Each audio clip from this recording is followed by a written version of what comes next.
Bom, então, boa tarde a todos. Hoje a gente vai trabalhar com a peça Lisístrata, né, do Aristófanes, que é uma comédia, né, da, da Antiguidade Clássica, né? A Tarine, tudo bem. Bom, eu, um pouco antes do almoço, mandei umas questões para vocês irem pensando, para a gente, assim, comentar juntos, né? Não precisa ser nada muito formal, né? Porque, assim, o principal é que vocês leiam, né, as peças e que a gente troque ideias de impressões de leitura e tal, né? E então eu vou projetar aqui a, as questões, né? E vocês, a gente vai comentando uma por uma, né? Sendo que eu também formalizei as minhas respostas, né? E eu, dessa vez, elaborei a atividade pensando naqueles que não vão participar da aula, né?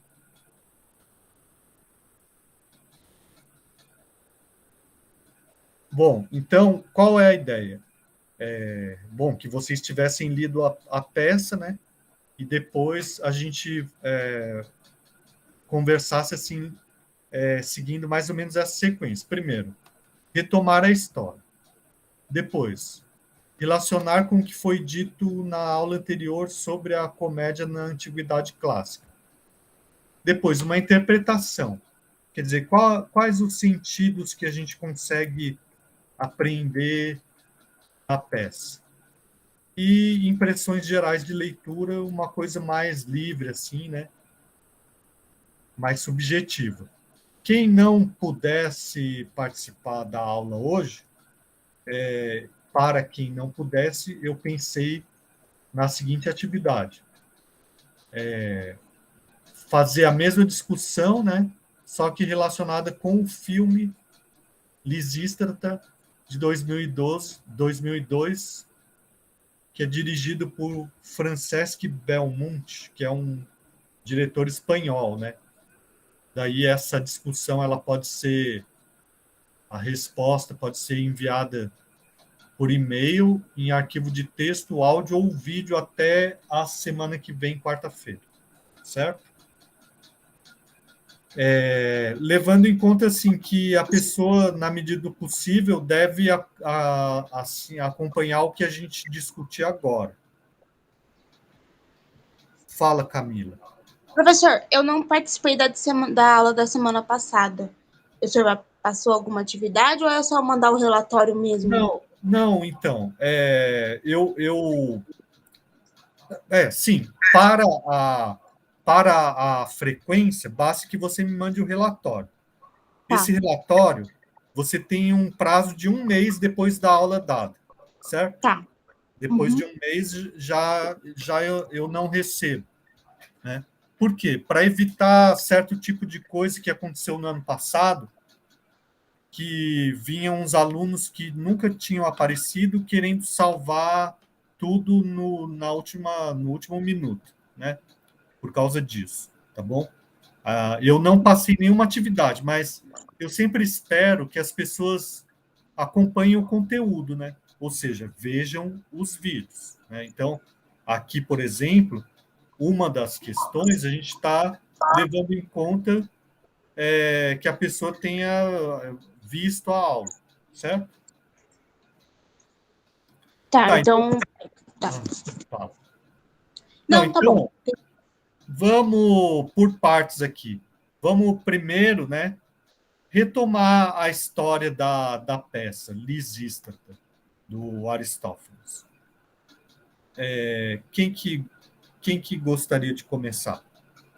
Levando em conta o seguinte, isso é uma atividade daquelas que vão valer a nota 1, certo? Somando tudo, vai ser a nota 1. Então, é importante que vocês participem. certo? Então, a história, como é?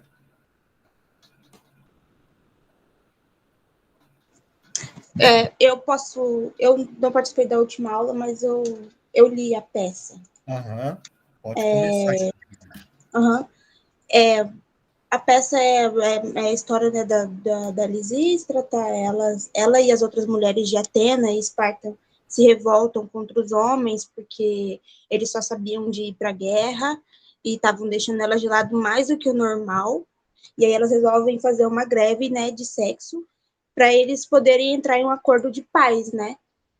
Elas conversam, né? Faz um juramento. Ela queria fazer de sangue, na verdade, mas aí elas conversam lá e aí elas preferem jurar que não vão tomar mais vinho. E aí elas fazem o juramento e aí elas partem para poder, né? Tomar o tesouro lá, todo o dinheiro que é usado para guerra e tal. Aí elas discutem lá com meio que com o conselheiro, delegado. Elas falam, né? A Lisistra fala que elas querem entrar em um acordo e elas acabam entrando no final, né? Depois dos homens resistirem muito, né? Tentarem vários acordos, alguns meio vagos assim, só para poder ver se elas concordavam ou não. Elas entram em um acordo no final pela paz. Eu li hoje de manhã a peça, né? Consegui ler hoje. É mais ou menos isso. Tem as desertoras também. Tá certo, Camila, obrigado. É mais ou menos isso, sim. E realmente dá para ler em pouco mais de uma hora, né? Eu acredito. Sim, é Alguém, curtinho, né? uhum, Nem vi. as peças de teatro, de um modo geral, elas podem ser lidas rapidamente, né? Assim como um conto, assim, né? Fala, Jane.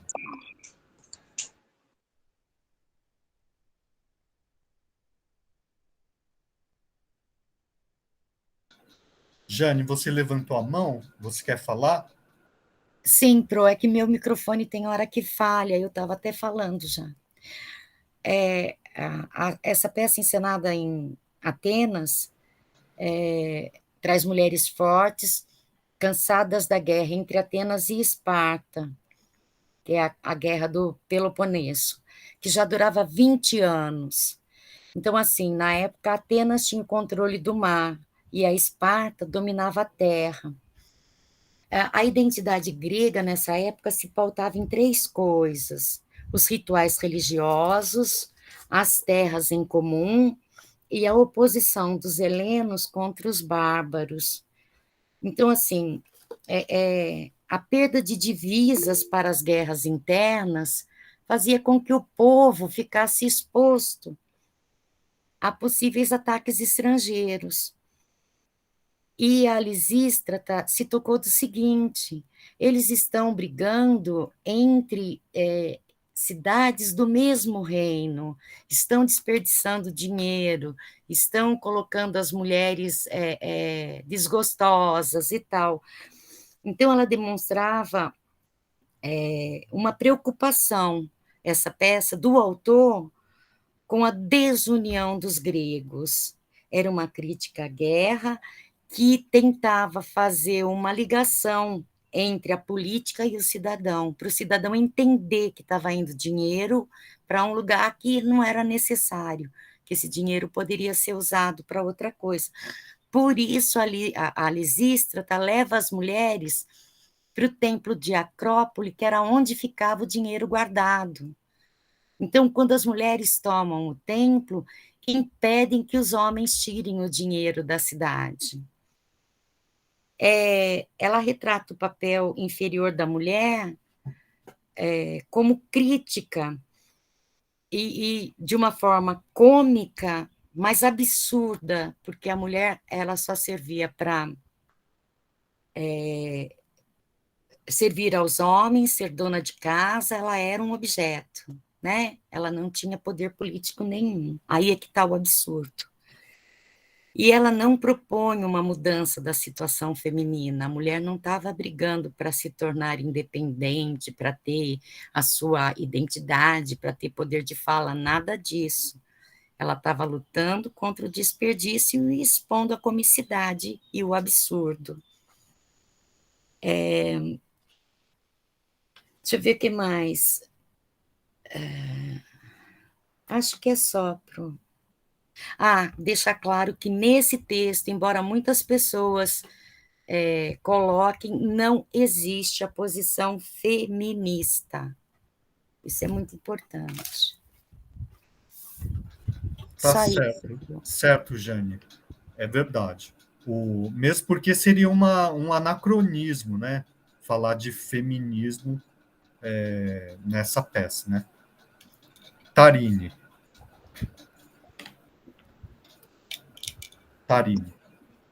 Pode falar.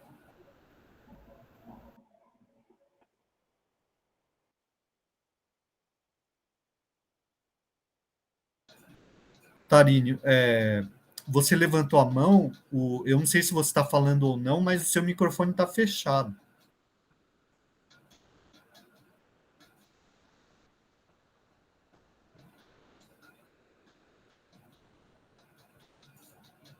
Não está funcionando. Você tentou abrir ele aqui? Tá, então você vai escrevendo aí no chat que eu vou lendo aqui, então. Queria destacar o enfrentamento dos corifeus. Uhum. O corifeu é o líder do coro, né? Ele é como se fosse o líder do coro. As mulheres e os velhos. Uhum.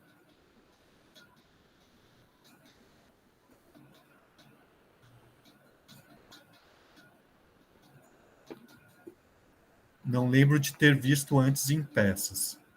Isso acontece no teatro grego, né, da antiguidade clássica, né, que tem o coro e o corifeu, né.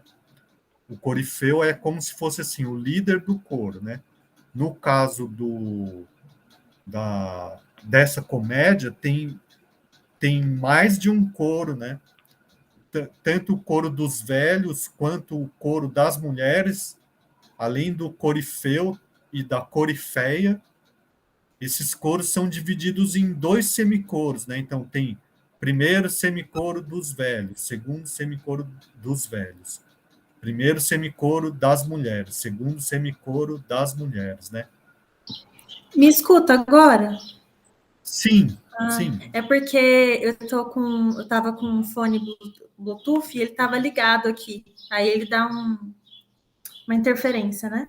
Aí, essa parte, o que eu nunca tinha visto, ou não lembro de ter visto, pelo menos, foi esse enfrentamento, assim, tão inflamado, porque eles se xingam mesmo, assim, não é uma coisa... É uma coisa que até você não espera de ver em um livro clássico e tal, porque é uma baixaria, né, assim, falando português, claro. E eu achei interessante esse enfrentamento de coros, né, você não sabe exatamente... não tem um personagem ali, né? É como se fossem 2 grupos e um representante de cada grupo se enfrentando. Eu achei isso muito interessante. E aí, outra questão que eu queria destacar é das desertoras também, né? Porque as mulheres que estão ali fazendo essa greve de sexo, muitas delas tentam desertar e a Lisístrata fica até decepcionada com elas. E eu achei isso muito interessante porque mostra que, assim, as mulheres também sentem necessidade de sexo e gostam de sexo e tal. E deixa eu ver o que mais. Acho que por enquanto era isso que eu queria falar sobre a história mesmo, de partes que me interessaram. Também outra coisa. Quando elas meio que personificam a paz, uma mulher que se veste lá e fazem os homens ficarem excitados pela paz, assim. E eu achei isso também muito interessante na história, porque elas meio que usam dessa excitação dos homens para fazer com que eles se direcionem, fiquem animados, digamos assim, pela figura da paz, que é a paz que elas tanto querem. Certo, bem observado. Mais alguém quer falar a respeito da história propriamente dita? Algo que tenha chamado a atenção na história que os demais não tenham falado? Professor, eu achei interessante, né? Essa provocação que tem, né? Primeiro começa com Lisístrata, né? Provocando as outras mulheres, né? A aderirem à ideia dela, né? Depois vem do coro, né? Do coro dos velhos contra os coros das velhas, né? Se embate, né? Então sempre há um embate entre e uma provocação, né? E também questão da linguagem duplo sentido, né? É bastante presente na peça, né? Tem até num pedaço, eu marquei aqui, só que eu não tô achando, que as mulheres chamam o senhor de brocha, né? De um jeito. Eu não tô achando, eu marquei, só que eu não tô achando. Então, essa troca de ofensas mesmo, né? E há um certo despeito mútuo, principalmente da parte dos homens, por as mulheres estarem enfrentando, né? Sim, né? Apesar de não ser uma peça feminista, como eu já disse, né? É um certo... Porque as mulheres, né, em Atenas não eram consideradas cidadãs, né? Para ser cidadão, você tinha que ser homem, filho de pai e mãe ateniense, né? Então, era negado essa participação na política. Já em Esparta era mais igualitário, né? Mas mesmo assim havia uma diferença, né? Até tem uma personagem que é espartana, né? Que é para destacar até o porte físico dela no começo da peça, né? Certo, Samuel. Jane, você levantou a mão? 3 pontos que eu achei importante, professor: dinheiro, desejo e lei. No dinheiro, ele escreve assim: onde está o tesouro, está o poder. Sem dinheiro não há guerra. O dinheiro é a causa da guerra. Se usado na guerra, falta na paz. Por isso a guerra é opulenta e a paz miserável. Eu achei isso de uma força fenomenal. Desejo. Nosso desejo é oculto e imperceptível. O deles é público e notório. Essa pequena diferença não chega a um palmo. Nós usaremos para a paz da Grécia. Caramba, cara, eu achava que eles eram todos parrudões, 22, 25. Cara, não chega a um palmo. Isso é broxante, professor. E a terceira, com relação à lei. Diga-las que a lei agora também é feminina. Se isso não é melhor, pelo menos será bem mais barato. E aqui entra para os nossos dias de hoje uma contradição. A mulher nunca é barata na contemporaneidade. Fazer unha, depilação, porque elas falam, né, do montinho lá que não tem mais pelos, tal. Então, assim, é uma contradição aos dias de hoje dizer que a mulher da época era mais barata, ela podia ser mais submissa, mas ela tinha também os seus gastos. Eu achei interessante que, levando a gastos, quando ela fala dentro ainda dessa coisa do dinheiro, né, que ela teria as armas femininas, túnicas provocantes, perfumes tentadores, os cosméticos enganadores, o corpo todo tornado irresistível. E aí eu volto a dizer, um corpo feminino irresistível, ele precisa de muito dinheiro para um bom trato. Era isso. Certo, Jane. Bom, eu vou mostrar para vocês mais ou menos o resumo que eu fiz, né? Que basicamente vocês abordaram tudo, né? O meu só está mais sistematizado, né? E peraí.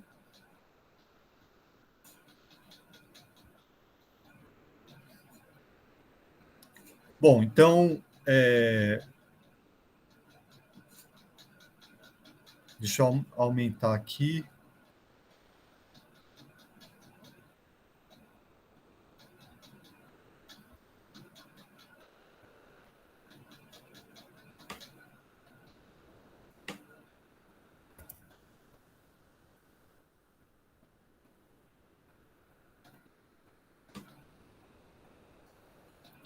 Então, começa com a Lisístrata aguardando as mulheres, né? E ela está criticando as mulheres pelo atraso, né?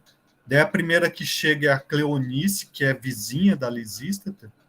Inclusive, quando descreve o cenário na rubrica ali, aparece a casa da Lisístrata, que é onde vai acontecer a reunião, e a casa da Cleonice, né? O que já é uma diferença com relação à tragédia, porque a tragédia se passava num lugar só, né? Mas, enfim. Chega a Cleonice, com quem se desenrola um diálogo cheio de trocadilhos com sentido sexual, mas que vai explicando aos poucos o objetivo da convocação, terminar com a guerra na Grécia, que é essa guerra do Peloponeso, como a Jane explicou, né? Em seguida chegam Mirrina, Lampito, que é a representante de Esparta, e mais duas mulheres não nomeadas, uma da Beócia e outra de Corinto. As mulheres se tratam com bastante intimidade, admirando os corpos umas das outras, e tem um termo que eu achei curioso, que é calipija, que significa que tem belas nádegas, né? Tem uma estátua da Vênus que é considerada calipija. Eu não conhecia essa palavra.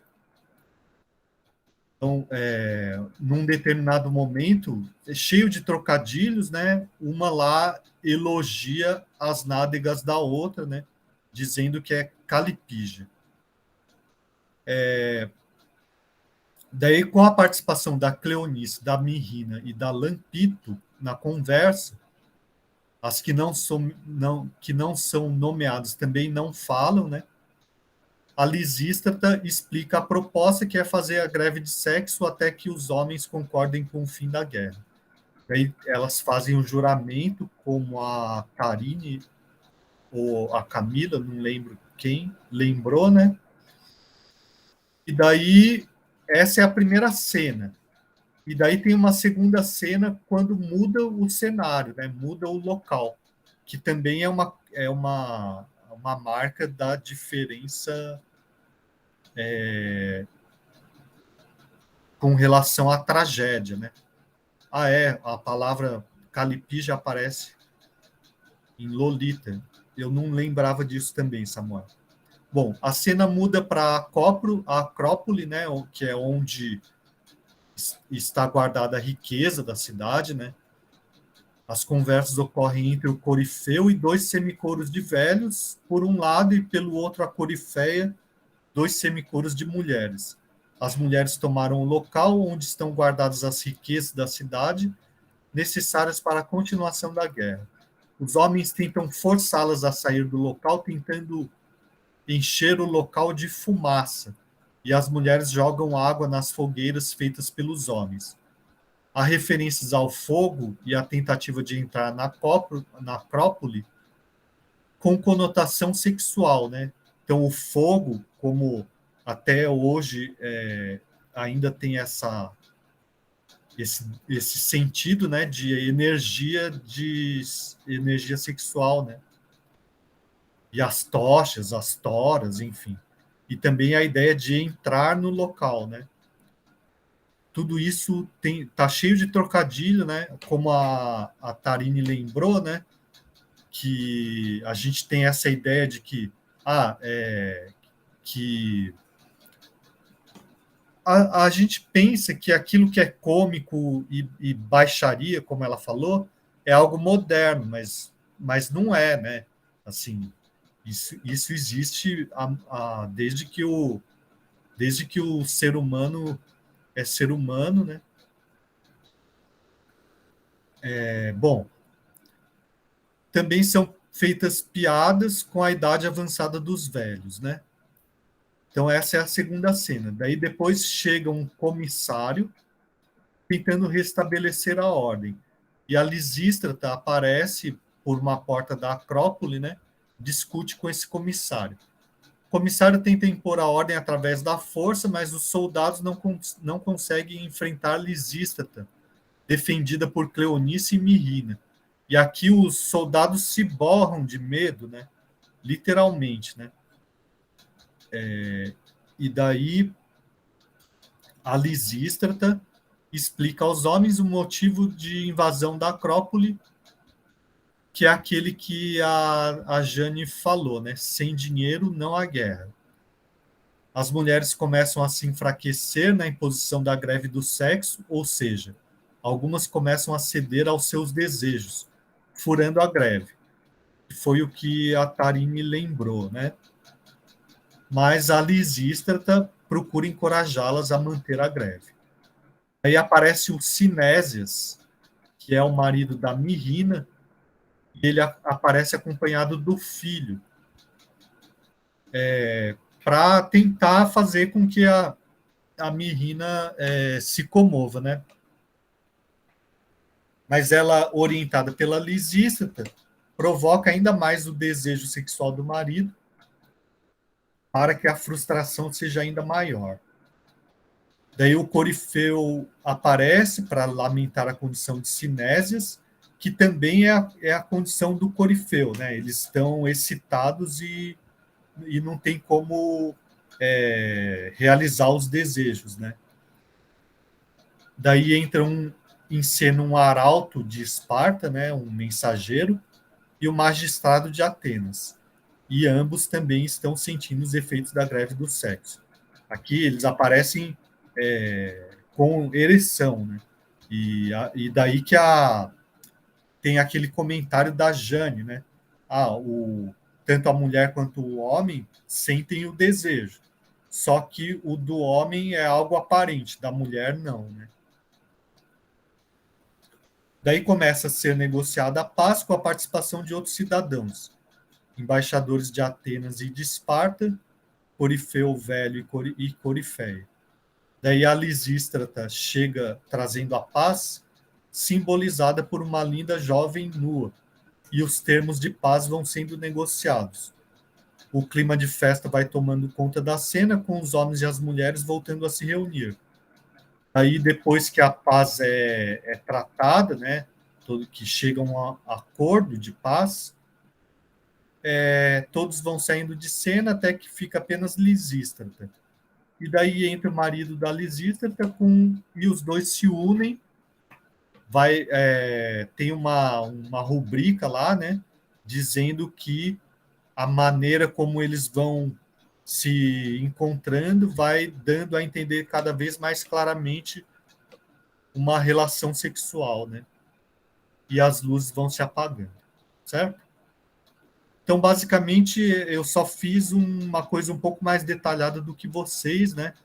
Porque isso ajuda a gente a responder as questões seguintes, certo? Então, vamos pensar agora na segunda questão, que é de relacionar o que foi dito, relacionar esse enredo, né, com o que foi dito na aula anterior, quando eu falei a respeito da comédia clássica. Alguém quer começar a comentar isso? O que eu anotei aqui foi a questão de terminar com o desfecho ser um banquete e uma festa, que eu lembro da aula passada, e tem uma parte que o Corifeu das mulheres menciona uma pantomima fálica que os velhos seguram, elas até chamam de ridículo. Aí eu lembrei também que isso era comum, né? Usar imagens fálicas, enfim, para bem dizer não é reprodução que é o nome. Esqueci o nome agora. Sim. A fertilidade. Isso. Né? Aí isso que eu anotei por enquanto. Tá, legal, Tarini. Mais alguém quer falar? Mais alguém observou alguma coisa? Uma cena que é bem, bem provocativa no filme é aquela que as mulheres no alto da Acrópole vê chegando o marido da outra e a Lisístrata passa para ela tudo que ela tem que fazer para ser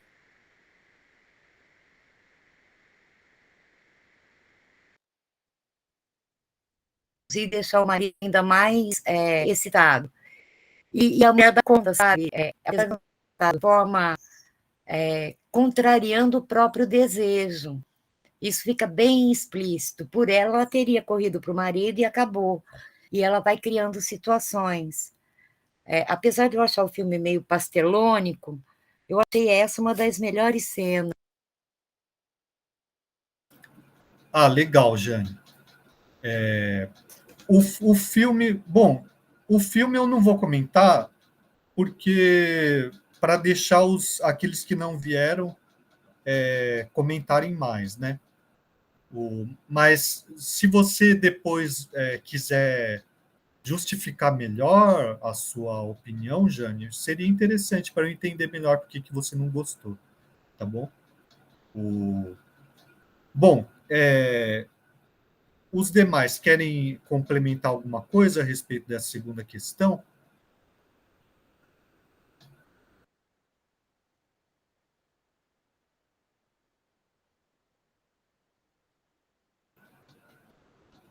Não? Não, professor, na segunda não. Então, eu vou mostrar para vocês a minha resposta, né? Claro que também é só mais uma dentre as possíveis respostas. Bom, tem o ato de comunhão da comédia, né? Que a Tarini também observou, né? A questão da festa, por exemplo, né? E um final feliz, um desfecho feliz, que é algo também muito próprio da comédia, né? Os deuses aparecem apenas através da religiosidade dos personagens, e há também uma menção ao oráculo. Ou seja, se a gente for pensar naquela sequência dos trágicos, né? Então, aqui, lembrando, a sequência dos trágicos, né? Ésquilo, Sófocles e Eurípides. Cada vez mais a participação dos seres humanos é maior e dos deuses é menor, né? Aqui segue também essa sequência, né? Então, agora não se parte mais nem de um episódio mitológico, como foi com o Eurípides, né? A comédia ela vai ter que propor o assunto sem se basear mais na mitologia, né? Então tá relacionado o assunto com um episódio histórico, né? Que é a questão da Guerra do Peloponeso, né? Então, a estrutura tem alguma semelhança com o que o Brandão diz da comédia antiga, mas não é idêntica. Tem um prólogo, que é a reunião das mulheres, né? Tem o Párodos, que seria o primeiro canto do coro, que é a cena inicial da Acrópole, que é aquele confrontamento, né, dos dois coros e do corifeu e da corifeia que a Tarini destacou, né? Tem o Agon, que seria o debate entre a protagonista e o coro, que é o momento em que a Lisístrata começa a discutir com o comissário e os soldados, né? A parábase, que seria o momento em que o coro se dirige ao público, quebrando a ilusão dramática, não aparece nessa peça. Outras cenas que aparecem são as mulheres enfraquecendo, né, o movimento, e a Lisístrata tentando encorajá-las. A Mirrina e o marido, né, que é como se fosse assim, ilustrando a situação geral, né? Os efeitos da greve do sexo já são visíveis na condição física dos homens, que é o outro momento da peça. E a negociação de paz, certo? Bom, o que mais? O assunto está relacionado com o acontecimento político da época, a Guerra do Peloponeso, que dividiu a Grécia em dois grandes grupos. De um lado, Atenas e seus aliados, de outro, Esparta e seus aliados. E a questão da defesa da paz. Ou seja, a comédia tem um tema político relacionado com o momento histórico, certo? O humor está relacionado principalmente com o conteúdo sexual, né? Todos os personagens são cômicos, com a exceção da Lisístrata.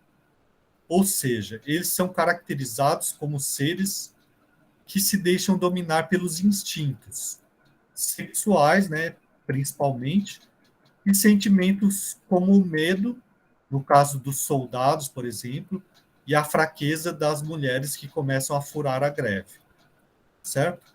Ou seja, são personagens cômicos porque estão abaixo da média, eles são retratados só por aquilo que é mais baixo, né? A própria Paz, ela é caracterizada como uma jovem bela nua, que atrai o desejo sexual dos homens. Não é algo espiritualizado, algo elevado ou algo idealizado, né? Também a gente pode relacionar essas ideias da comicidade com o conceito do Freud, né? Dos xistes e sua relação com o inconsciente. As piadas ajudam a liberar a nossa energia utilizada para reprimir os instintos sexuais, certo? Então, por que é engraçado falar sobre sexo usando trocadilho, né? Porque, de um modo geral, a gente não fala sobre sexo de uma forma aberta no convívio social, né? Existe sempre uma energia que é própria do convívio em sociedade ou da civilização, não falar sobre esses assuntos, né? Também tem a relação com a comédia clássica através dos personagens cômicos, né? A ideia de corrigir os personagens cômicos através do riso, né? Se bem que existe uma outra questão relacionada com a sexualidade, né? Que a sexualidade, de certa maneira, ela é estimulada socialmente, né? Por exemplo, quando se ridiculariza a falta de potência sexual do homem, por exemplo, né? Coisa do tipo, né? Quando, por exemplo, as mulheres ridicularizam os velhos, né? Dizendo que eles não têm mais fogo, por exemplo, né? Ou que o fogo deles já é fraco, que eles coisa do tipo, né? Bom, e não há humorismo no sentido do Pirandello, ou seja, não existe aquele humor que é mais refinado, que fica jogando entre o trágico e o cômico, como acontece, por exemplo, no Dom Quixote, né? Então, embora seja uma peça bastante assim, que faz parte do cânone, né? Ela não é uma peça tão... A comicidade, ela não é tão elaborada a ponto da gente falar que tem um humor como tem um humor no Dom Quixote, certo? Então, por isso que talvez assim a ideia de que transformar isso numa comédia pastelão seja ruim, eu não sei se isso é motivo suficiente para não gostar do filme, por exemplo, né? Por quê? Porque a peça era bem pastelão também, né? Certo? Bom, então basicamente é isso que eu anotei, tá bom? A respeito da relação entre essa peça, né? E aquilo que a gente falou a respeito da comédia clássica na aula passada. Tudo bem?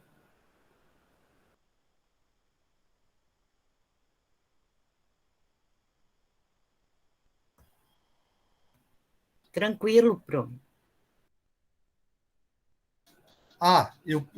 Eu fechei o meu áudio, né?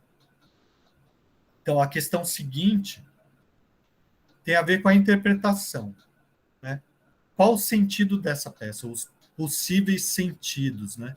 O que ela nos diz, né? Alguém quer comentar? Eu acho que eu já falei isso, Pro. Aham, você falou. Falei, né? Eu já não Mas sei mais o que eu falei e o que eu não falei. se você quiser falar de novo, fica à vontade também. Ou os demais, se quiserem falar.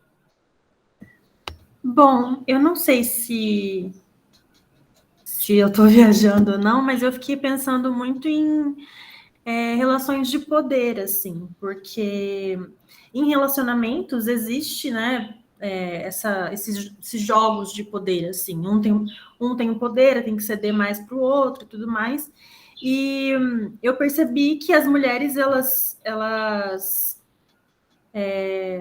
souberam usar aquilo que elas tinham ao seu alcance para poder alcançar a paz. Então, a Lisístrata pensou no sexo, que é o que enfraqueceria os homens, por assim dizer, e usou esse poder contra eles, assim.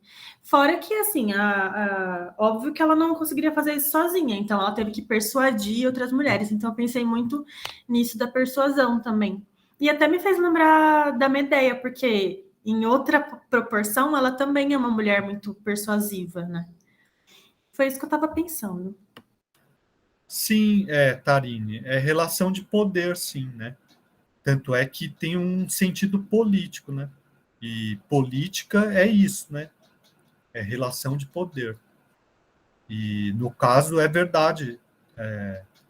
A relação de poder também da Lisístrata e com relação às outras mulheres, né? E a união delas é que faz com que a ideia dê certo, né? Fala, Jane. Achei aqui, pronto. A comédia da antiguidade tem um forte apelo popular, ela é mal vista pela intelectualidade da época, ela traz imensa participação do autor, que compunha as músicas e frequentemente atuava. Todos os autores e atores eram homens e usavam máscaras para representar os diferentes papéis. As mulheres não eram admitidas nem na plateia. Eram apresentações que duravam 10 dias ao longo do ano, né, numa festividade em Atenas, ligada a Dionísio ou Baco. Essas peças eram apresentadas em teatros abertos, com 17 mil lugares aproximadamente. Como na literatura, ela trazia, a peça trazia um painel da sociedade da época. Na Lisístrata, o tema principal é a guerra, onde as mulheres fazem um apelo pacifista pró-união das regiões da Grécia. Ela traz o estilo satírico, que facilitava a inversão dos costumes e legitimava os elementos obscenos do enredo. A serenidade, eles buscam a paz, a democracia, a educação e a nostalgia da vida do campo, sem ou longe da corrupção e dos perigos da cidade. Ela guarda um grande interesse e atualidade, uma comicidade e uma reflexão. No total, são 14 personagens, são 2 cenários, basicamente. O primeiro traz a casa de Lisístrata, a casa de Cleonice, e ao fundo a Acrópole e a Gruta de Pan, que são citadas ao longo do texto. Traz as mulheres como objeto, apenas para o prazer do leito, como donas de casa, ligadas a afazeres de mãe e esposa. As mulheres buscam a salvação da Grécia, evitando que fiquem à mercê dos bárbaros.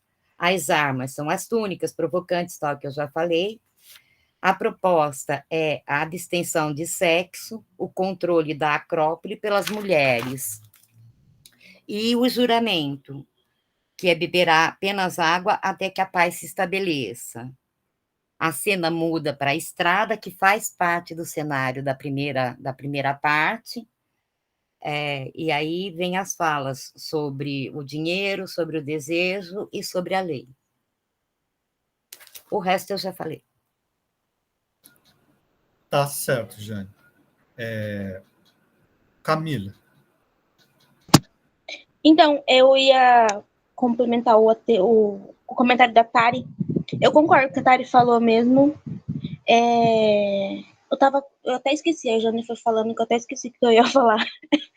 Eu concordo com a Tarine mesmo. E, tipo, mesmo elas ficando bastante tempo, elas já ficavam em abstinência, né, quando os maridos iam para a guerra, tipo, 5 meses sem ver o marido, e elas já sofriam com isso também. E quando eles voltavam, era só aquilo lá e já voltava para a guerra. Então elas queriam acabar com a guerra para eles não terem que ir embora mais, né?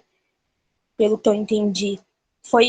Era isso que elas queriam lutar também por isso, porque elas só serviam para aquilo, eles iam embora, voltavam de novo e ficava nessa. E eles não entendiam que elas também precisavam daquilo, né? Mas de outra forma, não como um objeto igual elas eram tratadas, né?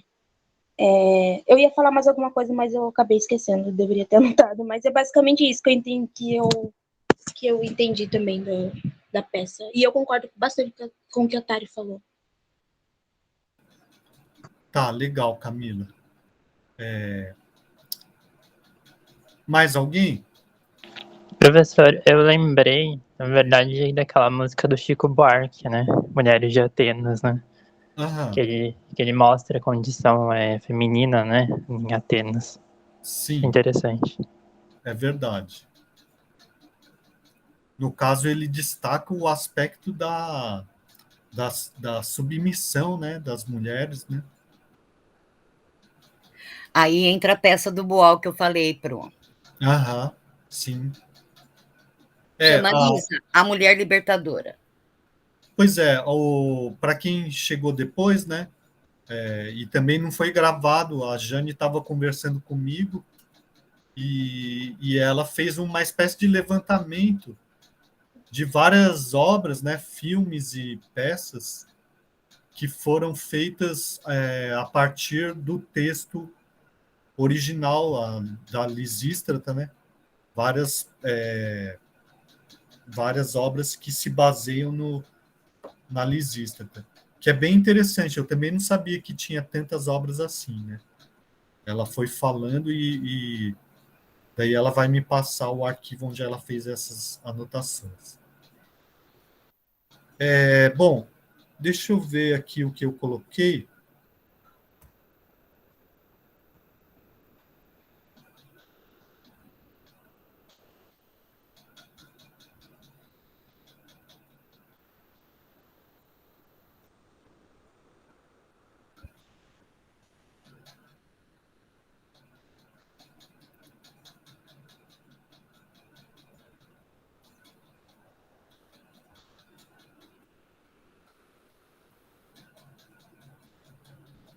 Bom, eu respondi assim: o sentido propriamente da obra está presente nas palavras de Lisístrata, seja nas críticas que faz no decorrer da peça, tanto aos homens quanto às mulheres, seja nos discursos finais durante as negociações de paz. Então, basicamente, Lisístrata critica as mulheres e os homens pelas suas características cômicas. São guiados pelos instintos. Então, aqui tem umas frases que ela fala, né? No início, as mulheres estão demorando para chegar na reunião, né? Daí ela fala assim: só pensam em bacanais, que são os cultos ao deus Baco, né? Mas também são as orgias, né? Não é à toa que nos fazem personagens centrais de tudo que é comédia sem vergonha. Isso é uma coisa engraçada, que é um aspecto metalinguístico da comédia, né? Que quebra a ilusão de realidade, né? Então, quando ela fala assim, não é à toa que nos fazem personagens centrais de tudo quanto é comédia sem vergonha, ela está chamando a atenção do espectador para o fato de que aquilo é uma comédia também, né? Coisa que jamais acontece na tragédia, né? Os homens, né, agem por meio da força sem bom senso. Eu destaquei na página 11 do PDF um trecho em que ela fala assim, ó: que tem muito a ver com o sentido da peça como um todo, né? Peraí. Ela fala assim: os homens estão tentando arrombar a porta da Acrópole, né? Ela fala assim: não há necessidade de arrombar as portas. Larguem essas alavancas, essas barras, esses pés de cabras. Não precisamos disso, nem de trancas, ferrolhos e cadeados. Precisamos apenas de um pouco de bom senso, né? Que é uma fala bastante simples, né? Uma linguagem simples, mas é o que ela representa, né, a Lisístrata? Bom senso, né? Quer dizer, fazer um apelo ao fim da guerra é algo que tem a ver com o bom senso, né? Porque a guerra só traz prejuízo, né? Então, não é à toa que depois dessa guerra aí, a Grécia vai se enfraquecer e ela vai ser dominada pela Macedônia, né? Que é algo que está previsto nessa peça, né? Então, um pouco mais adiante, no PDF, ela vai falar assim, ó, quer ver? É um trecho relativamente longo, na página 3 do PDF. Ela vai falar assim, ó: se pudesse ser tão breve quanto o desejaria, diante de ouvidos tão grosseiros, eu ficaria muda. Mas serei tão breve quanto possa. O fato é que, desde o início desta última guerra, e nunca vi uma paz completa em toda a minha vida, vimos suportando normalmente, isto é, em silêncio e humildade, como vocês inventaram o que é próprio das mulheres, a tremenda estupidez das ações masculinas. As regras patriarcais impõem que mulher não deve abrir a boca, ou melhor, só deve fazer isso silenciosamente, boquiabrindo-se de admiração diante da inteligência, da beleza ou dos atos de valor do amante, pai, marido, irmão. Qualquer macho que esteja a seu lado, por mais estúpido, torto, vesgo ou covarde que ele seja. E como obedecíamos ao jogo social, a canalha masculina, cuja superioridade se define toda num pau endurecido, acreditava que éramos felizes, que aplaudíamos a maneira como conduziam os acontecimentos. Quanta insensatez, quanta cegueira! Muitas vezes ouvíamos vocês discutindo, decidindo a vida e a morte do povo, a sorte e a felicidade dos nossos cidadãos. E os argumentos nos pareciam vistos pelo avesso e de cabeça para baixo. Arriscávamos então uma pergunta temerosa. Com o coração pesado, mas mantendo um sorriso, indagávamos: querido, na Assembleia hoje, você falou alguma coisa pela paz? Para quê? A resposta vinha como um trovão: pois vocês sabem tudo. O que é que você tem com isso? Isso é da sua conta? Onde é que se viu uma mulher se imiscuir em interesses públicos? Cala a boca. E adivinha o que fazíamos nós? Daí o comissário, né, faz um gesto de quem não sabe e a Lisístrata responde: calávamos a boca, né? Então, basicamente, se a gente for pensar no sentido dessa peça, né, o que essa peça está dizendo? Está dizendo que o mundo, da maneira como vem funcionando, né, com os homens no poder, tem um destino assim catastrófico, né? As decisões tomadas pelos homens no poder são as piores possíveis, né? Ou seja, falta aquele bom senso que ela representa, né? Então, daí depois, no final, quando a paz já está sendo tratada, a Lisístrata faz outros discursos, né? E basicamente o que ela diz? Ela diz que ela faz um apelo para que os atenienses e os espartanos reconheçam que já se ajudaram mutuamente em conflitos anteriores, que tem a ver com o que a Jane comentou, né, no início. ela falou assim, o povo grego ele tinha uma consciência de unidade, porque embora a Grécia fosse dividida em várias cidades de estado, né, tinha uma mesma língua, uma mesma cultura, uma mesma religião, né? Então eles se uniam para se defender contra outros povos que eles chamavam de bárbaros, né? Só que agora, depois que se fortaleceram, eles combateram os persas, por exemplo, né? Daí eles se fortaleceram e daí eles começaram a entrar em guerra entre eles, né? Então a Lisístrata aqui, ela está tentando fazer com que eles lembrem que eles faziam parte de um mesmo grupo, se ajudavam, né? E também ela observa que com essa guerra eles estão se enfraquecendo diante dos estrangeiros, certo? Então, agora, tentando pensar num sentido mais geral da peça, que possa dizer algo para nós, para os nossos dias, né? Eu fiz a seguinte observação, né? Então, o sentido da peça, embora esteja relacionado com um contexto histórico muito específico, pode ser relacionado com questões muito mais amplas, da paz como algo que vai muito além da ausência de guerra, da valorização da mulher, levando-se em conta que o mundo dominado pelos homens apresenta uma porção de problemas gravíssimos, né? Então, a gente sempre está enfrentando uma porção de problemas que tem a ver com a maneira como o homem pensa, como o homem toma decisões, né? Certo? Por exemplo, de forma mais conflituosa, mais ambiciosa, né? Enfim.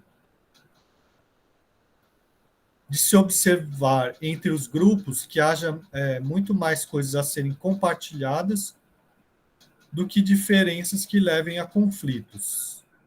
Então, isso é uma coisa que a gente observa bastante, né? Que é muito fácil observar isso no nosso meio, né? Quer dizer, um grupo, muitas vezes, ele se fortalece, né? Num conflito com outros grupos. Só que daí, uma vez que esse grupo está forte, ele começa a se dividir e entrar em conflito interno, né?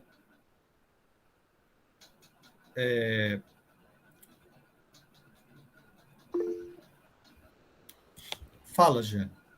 Professor, esse que você colocou, a valorização da mulher, levando-se em conta que o mundo dominado apresenta uma porção de problemas gravíssimos, eu acho que dá para a gente pensar numa situação dupla aí, porque tem umas falas do comissário que denigre demais a imagem da mulher.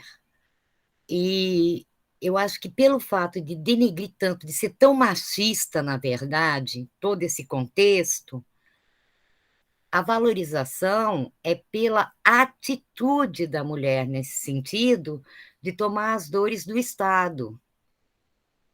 Porque, na verdade, ela está pensando em proteger a prole e a polis, entendeu? Então, eu não sei se é exatamente valorização da mulher, mas talvez uma valorização da forma como a mulher cuida de tudo, entendeu? Não da mulher em si, porque ela é muito rechaçada ao longo do escrito, sabe? Ela é tratada de uma forma machista, com algumas colocações muito degradantes. Não sei, eu achei que essa valorização da mulher não é da mulher, não, é da forma, da atitude dela, nesse sentido de proteção da prole e da polis. Entendi, Jane. Eu concordo com você. Eu acho que eu redigi mal, né? A ideia, o que eu quis dizer é algo mais ou menos nesse sentido mesmo, né? Quer dizer, uma vez que os homens no poder levam à desgraça, né? Então, é melhor valorizar as mulheres no poder, o tipo de pensamento que a mulher representa, né? Sabe? O tipo de decisão que a mulher costuma tomar, entendeu? Mais ou menos isso que eu quis dizer, né? E é verdade o que você está dizendo. Tem um trecho bastante interessante que a Lisístrata fala assim: o meu objetivo é salvar a Grécia, né? E salvando a Grécia, eu vou salvar vocês também, vocês homens também, né? Mesmo que vocês não queiram, né? Então é bastante isso que você está falando mesmo. Ela está querendo salvar a Grécia, salvar também os descendentes, né? Os filhos, né? É bastante isso mesmo, certo?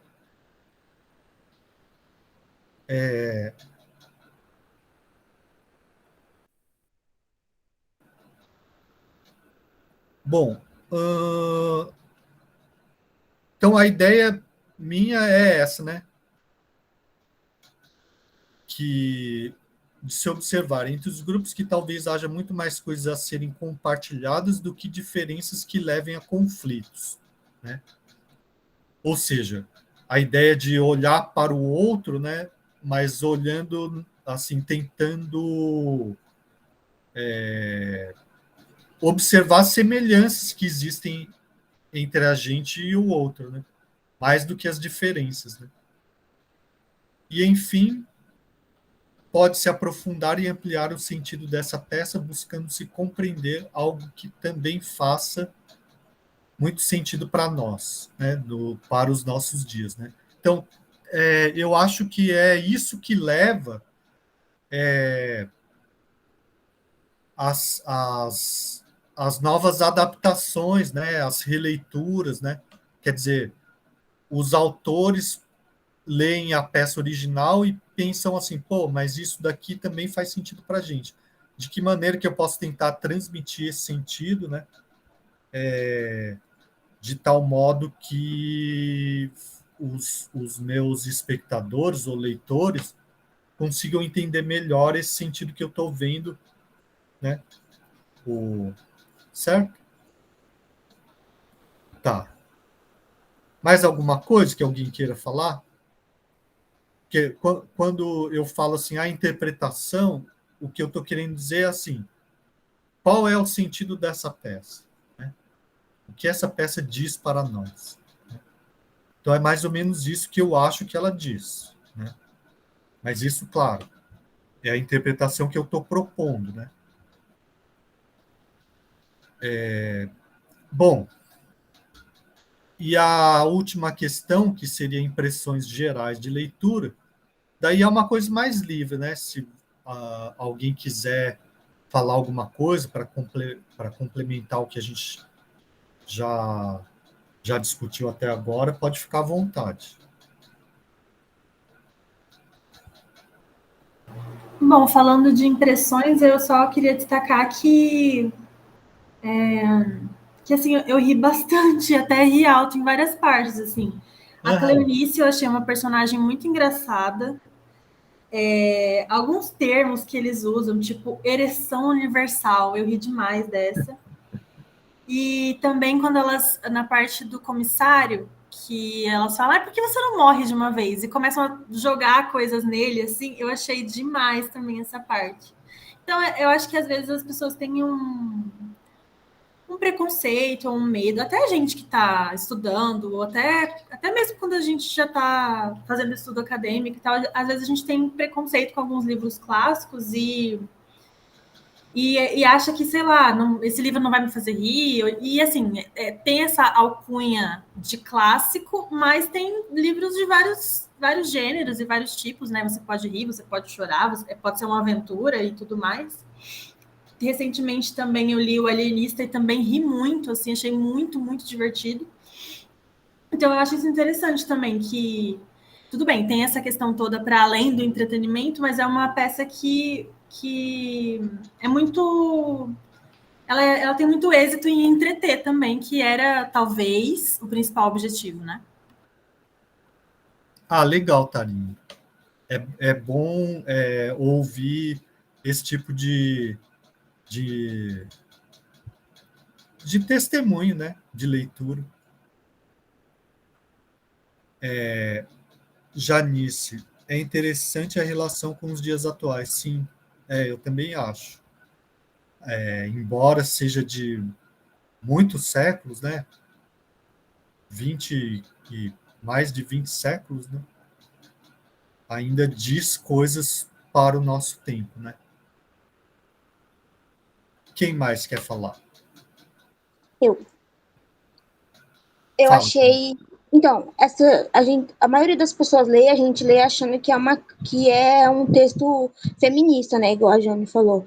Só que o próprio o Aristófanes, né? Ele escreveu para ser uma comédia, né? Para os homens rirem. Então era uma coisa engraçada para os homens isso. Não era não era de se pensar, não, realmente a gente tem que dar um lugar para as mulheres e tal. Não, eles assistiam e ficavam rindo mais ainda. Eles ficavam, isso é impossível de acontecer. Isso nunca vai acontecer, né? Então, era para ser engraçado mesmo, não era para ser para você pensar, para ser uma crítica, para mudar alguma coisa, né, no governo ou na política deles, né? Então, isso eu achei, isso é importante, né, falar, porque a gente lê, acha que é feminista e tal, mas não é, era para rirem da cara das mulheres mesmo, né, como eles sempre faziam nas peças, tipo, de comédia, assim. Os homens mesmo se vestiam, eles não davam lugar para as mulheres, né, eles se vestiam de mulher para poder representar. Então, é isso, tipo, é uma comédia, é para os homens rirem, não é para poder dar apoio às mulheres mesmo, é só para ser engraçado. Tá, na verdade, assim, eu entendo da seguinte maneira, né? Que o Aristófanes, ele realmente defende a paz, ele defende o fim da guerra, né? No caso, não é feminista no sentido em que ele não está defendendo a igualdade de direitos entre os homens e as mulheres, né? Assim, ainda está muito longe disso, né? Então, nesse sentido, não é feminista. Por outro lado, é um avanço já na relação entre o homem e a mulher, que se dê voz à mulher, mesmo sendo só como personagem de uma peça, né? Mesmo sendo a peça representada por atores homens, né? Assim, por quê? Porque a diferença era tão grande, né, que isso já é um avanço, embora para nós seja um retrocesso, né? Então, eu acho que não é uma coisa assim só para rir, né? Eu acho que tem um sentido sim de, de apelo à paz, de querer o final da guerra, né? Mas fala, Jane. Então, eu disse mais cedo que essa peça foi apresentada em 411 a.C. Durante 10 dias havia aquela festividade para Dionísio ou Baco, e que os teatros eram abertos e tinham capacidade para até 17 mil espectadores.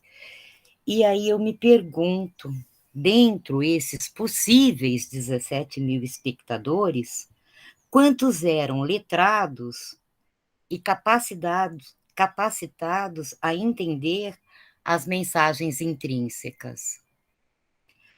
E para o homem comum, o não letrado, ela tinha força de ir além de rir de uma situação onde a mulher jamais estaria, do absurdo de uma mulher tomar a frente e conseguir fazer uma revolução de pernas fechadas?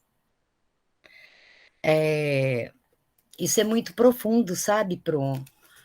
Porque nós sabemos que na época eram poucos os letrados, e a elite somente, e ainda assim nem todos.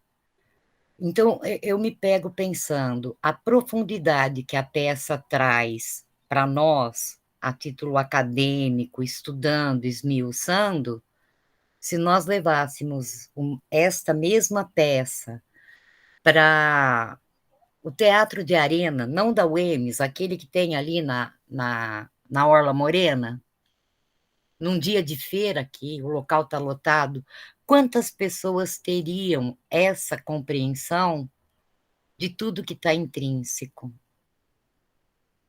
Não é uma coisa de fácil análise, não era uma peça escrita para que todos entendessem.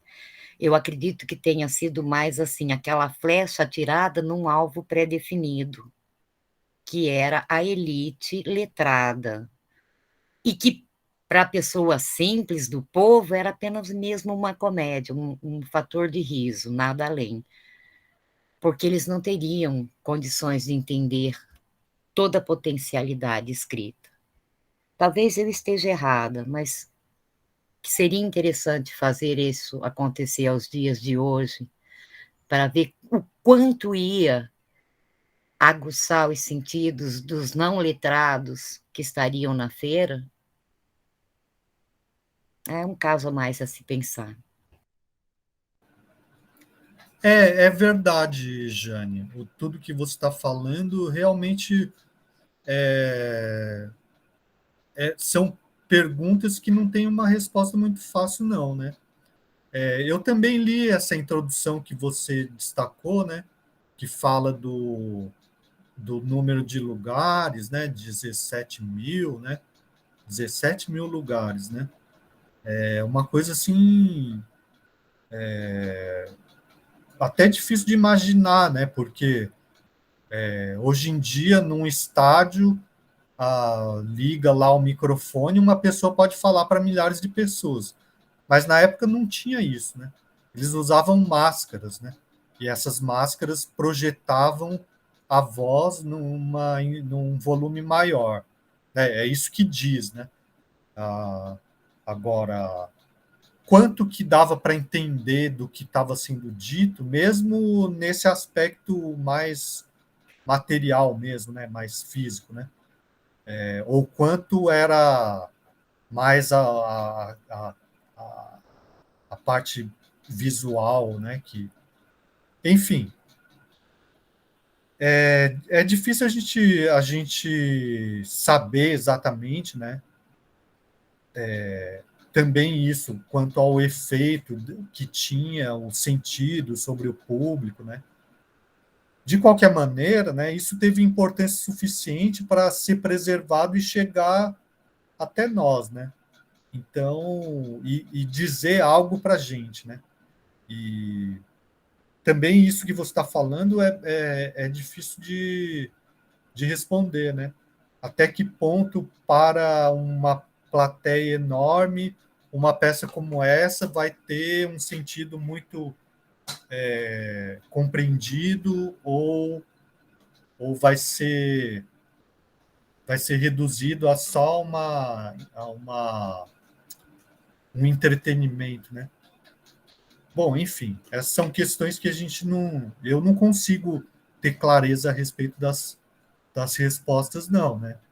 Assim, mas a gente continua trabalhando, né? Trabalhando para que, bom, a gente forma profissionais que leem e têm capacidade de interpretação e que possam passar isso para frente, né? Certo? Agora, em termos práticos, bom,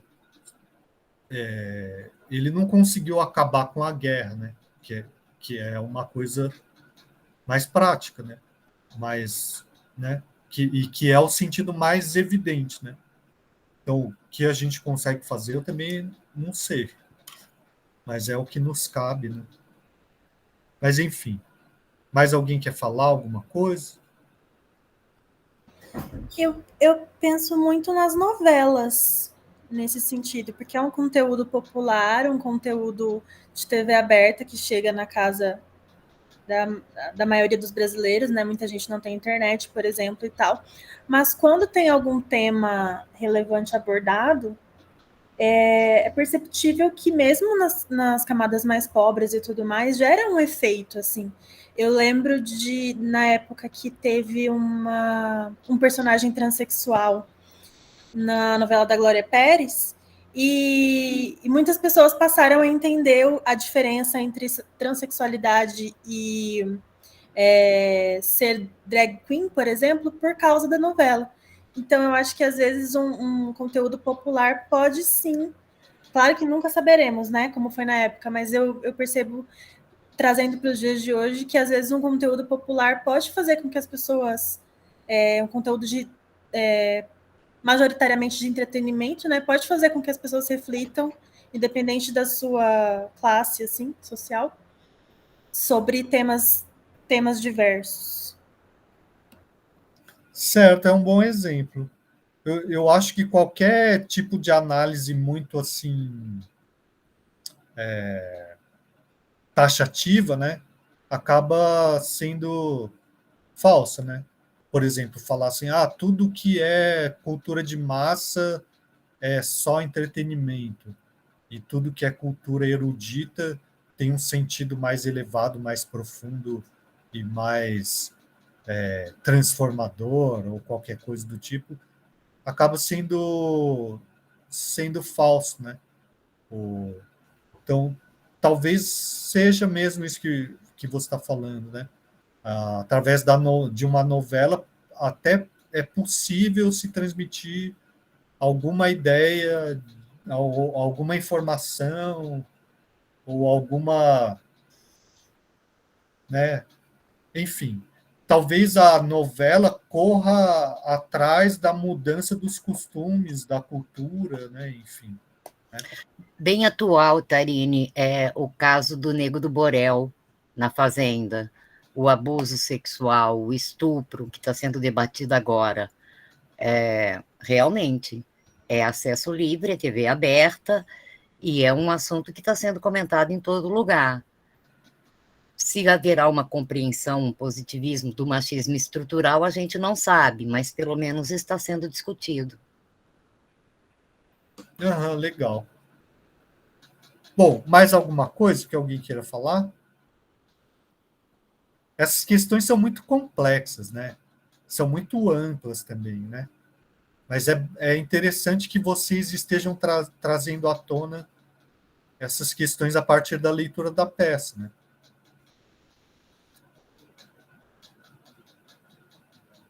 Mais alguma coisa?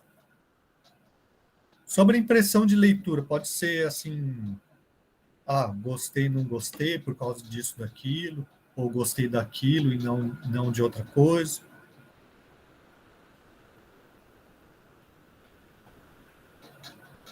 Bom, eu vou mostrar aqui a minha resposta, que assim, na verdade, vai ser um pouco redutora perto das questões que vocês colocaram, né? Mas, assim, o efeito de comicidade, né, me parece que depende muito de como a encenação for feita, né?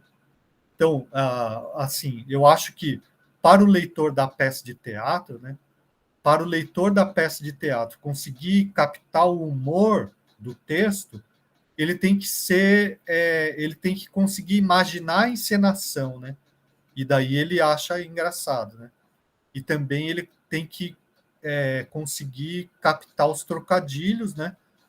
Que quando são colocados em cena ficam mais fáceis da gente perceber, né? Quando as duas coisas caminham juntas, a encenação e os trocadilhos, né? Daí fica mais engraçado, porque a gente consegue captar mais rápido, né? Então, eu acho que a gente pode não conseguir o sentido da piada pode não ser captada por conta de ser uma leitura de uma peça e não a encenação da peça, né? Bom, então, se for necessário um esforço muito grande para compreender o contexto, a comicidade pode ficar prejudicada, né?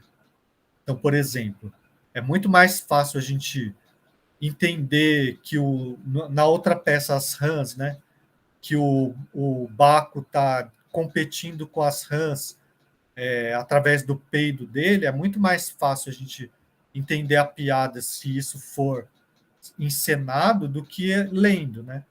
Então, a mesma coisa aqui, tem vários aspectos que a encenação ajudaria no efeito de humor, né?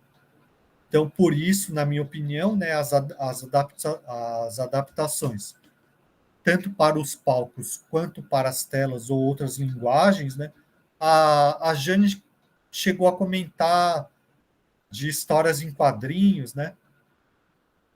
Alguma história em quadrinho que foi feita com base na Lisístrata, né? 1987, professor. O alemão Aham. Ralph Kong, ele Legal. coloca a Lisístrata como lésbica punk, no Aham. meio do contexto da revolução sexual. Legal. Então, essas adaptações, elas são interessantes pelos dois aspectos, né? Por causa da linguagem e que facilita a nossa compreensão, né? Que é uma linguagem assim mais próxima, né? Da nossa cultura, né? E para dar destaque também a questões de contexto, né? Por exemplo, isso que a Jane falou, né? A Lisístrata é uma lésbica punk, né? Traz para o contexto mais próximo da nossa realidade, né? Então, a linguagem e o contexto acabam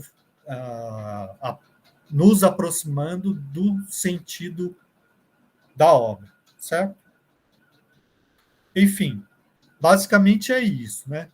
Mais alguma coisa que alguém queira falar?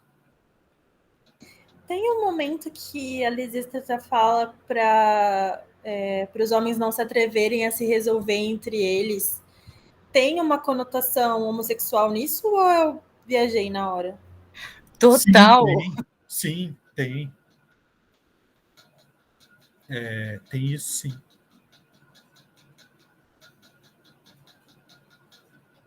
Até o filme, né? Ele vai aproveitar essa possibilidade, né? Não sei se vocês viram, a Jane viu, né? Se mais alguém viu, né? Eu achei que o filme explora demais esse lado. Ah, entendi. Eu não assisti o filme ainda, mas quero ver. Aham. Então, É porque tem outras possibilidades, né? Por exemplo, masturbação, eu não lembro de ter sido citada. não Ô, foi. Tarine, a hora que você for ver o filme, você vai lembrar de mim falando daquele pedacinho pequeno de 1 palmo, tá? Beleza, Jane. Pois é, né? Assim, essa solução acabaria com o movimento das mulheres, né? Mas assim, ele não colocou essa possibilidade, né? O Aristófanes. E as próprias mulheres também, né? Elas, assim, eu acho que masturbação feminina é um tabu, assim. Devia ser naquela época e é até hoje, infelizmente. Mas também seria uma alternativa para as desertoras, né? Se contentarem lá, ficarem de boa com a. Sim, é verdade também. E esse tipo Não vai de. gostar do filme, Tarine. O filme vai trazer esse tipo de questão também, né? Mas, enfim, tem isso que a Jane falou, né? Talvez explore demais, né? Enfim. Uma questão mais técnica, né, Jane? Você viu o filme pelo arquivo que eu compartilhei pelo Dropbox? Pelo que você compartilhou, pronto. Ah, tá. E a qualidade está relativamente boa? Assim, Horrível. Tá horrível, né? Então Eles falam rápido demais e não tem tradução, Então, mas eu subi a legenda também, Jane. Não, o que eu abri está sem legenda. Não, a legenda está no arquivo separado. Você tem que. Ai, eu sou uma anta nesse negócio. Eu abri só o filme, fui só no filme. tá? Bom, então, Baixar o filme e aí colocar a legenda no programinha do Então, eu não do sei fazer Windows. isso, não. Então, como eu não sei, eu sou uma anta nisso, eu vi só o filme e fiquei vincada só no filme, entendeu? Tentando aproveitar o máximo que eu podia, de cenário, de figurino, de abordagens. Aí voltava um pouco para tentar entender, porque as falas são muito rápidas. É um filme teatral, não é comédia, é um filme teatral. Eles fazem muito caras e bocas, e para mim pareceu mais um pastelão desengraçado, entendeu? Então, quer dizer, não sei, não vão por mim, tá? Por favor. Essa minha ligação com o teatro me deixa um pouquinho assim, meio avessa ao cinema. Então, eu mandei para o professor 2 peças teatrais sobre esse tema, tá? São 2 versões. Uma contemporânea, onde as meninas estão com roupas atuais e tal, e outra mais antiguinha um pouco, que eu, pelo menos, me senti muito mais à vontade e achei as abordagens muito melhores. Mas é em teatro, gente, então é a Jane, filmagem de teatro. Jane, Oi, professor. o arquivo que você me mandou por e-mail, eu posso compartilhar com a turma? Pode, eu mandei só o endereço do YouTube para você. Abre, olha, Aham. assiste, vê se é viável, porque de repente para mim é e para você acha que não tem nada a ver. Então, Não, então, faça pelo seu crivo, mas pode sim sim, colocar para o pessoal ver. entendi. Tá bom, beleza. Bom, mais alguma coisa que alguém queira falar? Mas, enfim, isso que a Tarine está. Essas observações da Tarine são exatamente essas observações que levam os autores a fazerem as suas versões, né? Eles pensam em outras possibilidades e incorporam essas possibilidades, né? Certo?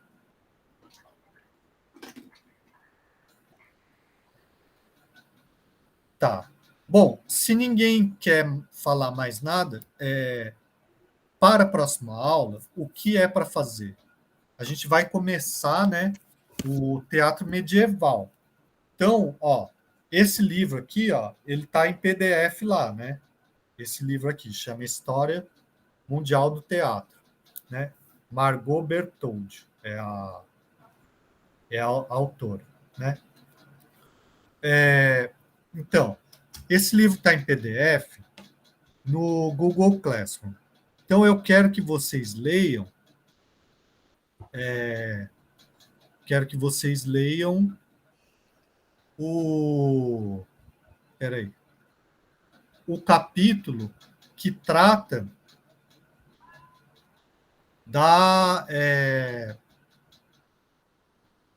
do teatro medieval, certo? Eu vou mostrar para vocês onde que está, né, o PDF.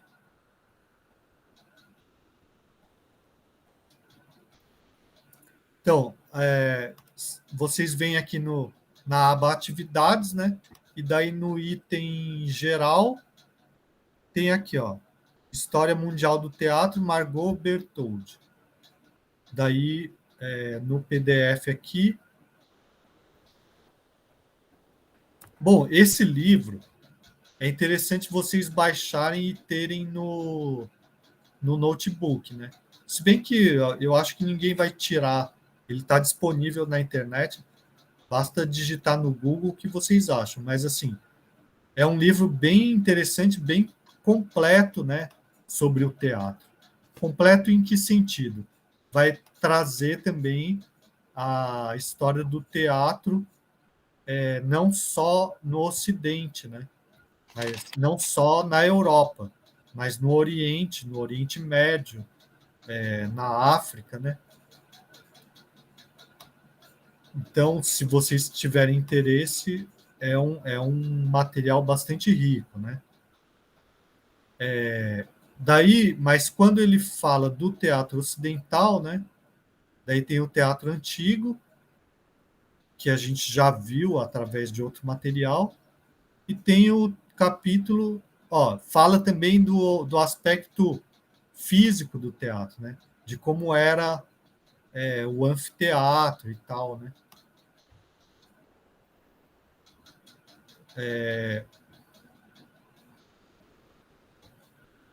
Ó, tá vendo? Que vai mudando, né?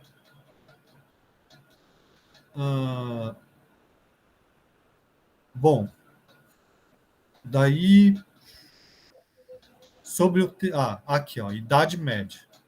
É para começar para ler esse capítulo que fala da Idade Média, tá bom? E daí, na próxima aula, a gente vai falar sobre o teatro medieval, né? Então, eu vou pressupor que vocês já tenham lido, né? E a peça que eu escolhi para falar sobre o teatro medieval é uma peça um pouco mais longa, né?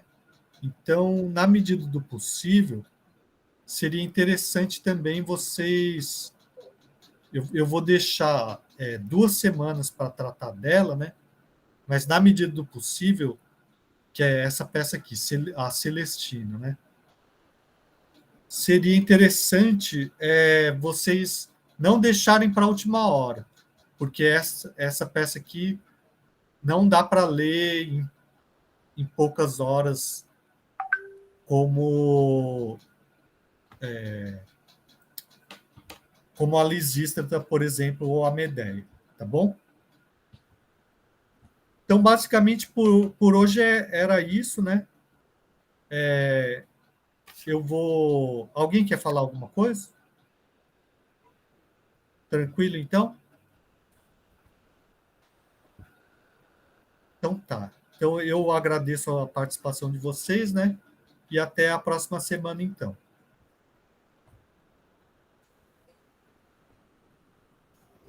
Tchau, até mais. Tchau, professor. Obrigada. Tchau, eu que agradeço.